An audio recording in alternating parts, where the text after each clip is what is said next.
holiday season for many happening right now, and the winter solstice for all of us starting next week. We are heading into a season of light. A season of light is hardly what it feels like if you see the news, whether it's politics, violence in our schools, bullying, war, or weather disasters like the flooding that's happening in my own state. I can also throw in the reality that some are entering this season having lost loved ones, ended relationships, or jobs. Hard stuff. The thing is, the two realities, the light and the difficult challenges, can exist at the same time. The question is where we will choose to place our focus to keep us motivated to get up, go, and grow.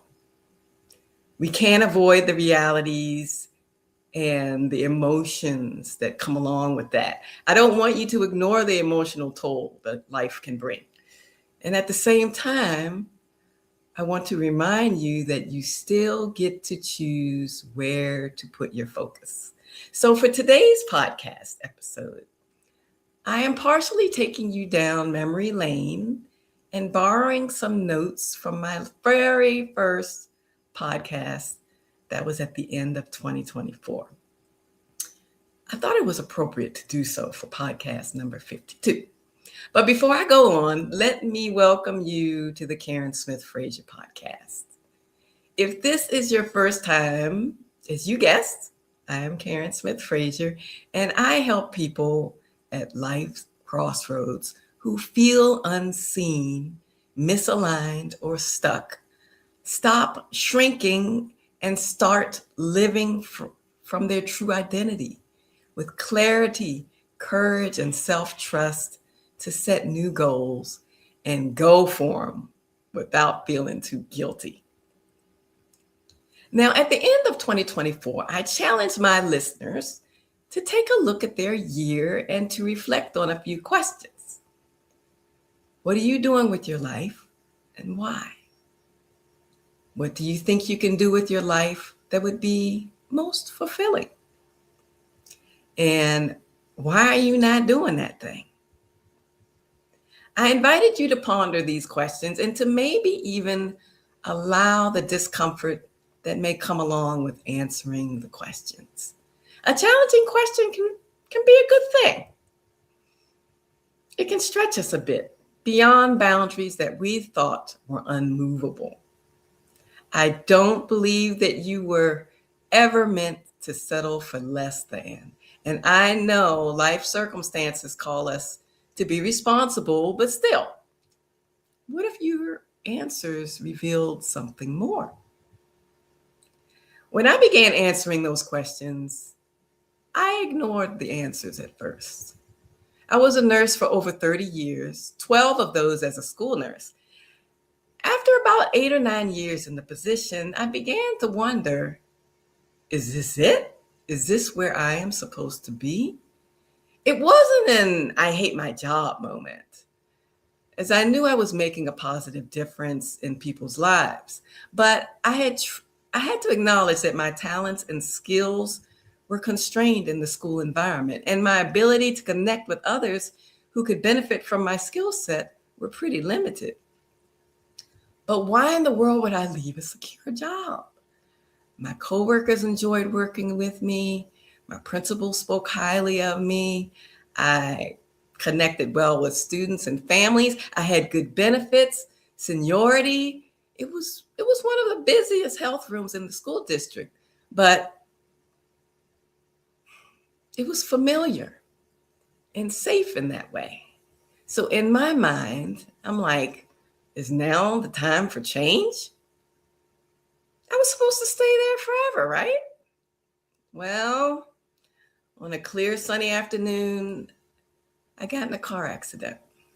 Though I suffered a concussion and chest injury, one of my first thoughts while still sitting behind the wheel of the car, deflated airbag in front of me, was, okay, God, you've got my attention. What now? Somehow I was able to ask the question while in the back of my mind, I was still planning to do things my way and return to life as normal. Why, you may ask?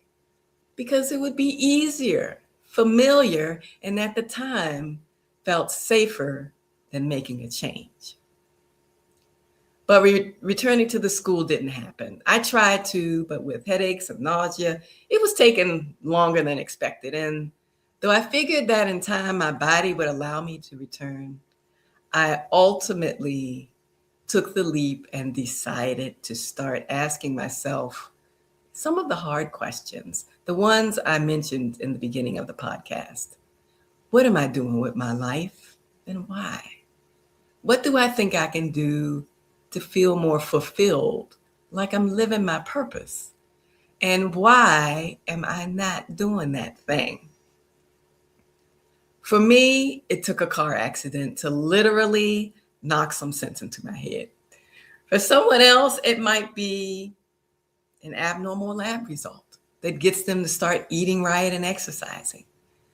The thing is, why wait for something to happen to get us to make choices that better align with who we are? There is something to be said about conforming to the quote unquote norm, but for how long and at what cost? I know bills need to be paid, others may be relying on us, but what I found was that the fear of leaving my job, that fear of being irreplaceable, was not only a bit arrogant, but I was wrong. Someone has taken my old position and the school is still standing. So, looking back over the past year, how have you spent your life? And what were your reasons for those choices? Reflecting on the last year, what actions or pursuits have brought you the most fulfillment?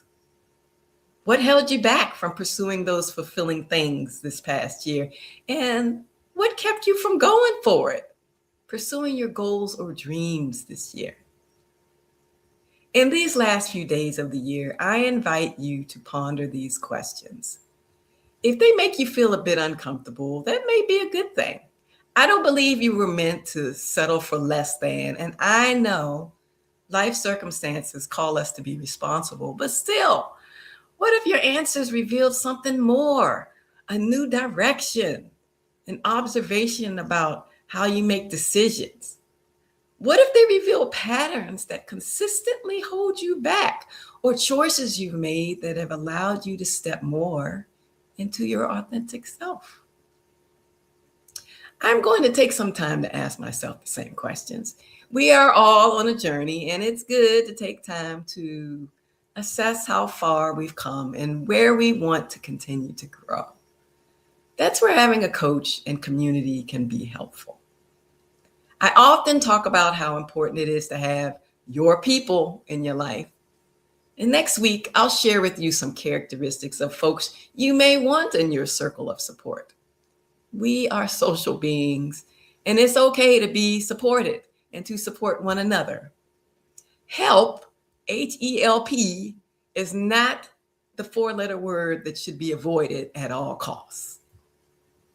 All right, short podcast today. If you found value, please put a V in the comments. I am also available for short strategy calls. If you want to dive deeper into this topic or learn more about life coaching, please put deep dive in the chat. In the meantime, stay warm, stay dry, stay safe. In the midst of it all, I dare you to unleash your brilliance, uncover your light. The world needs you and is waiting for you. Take care.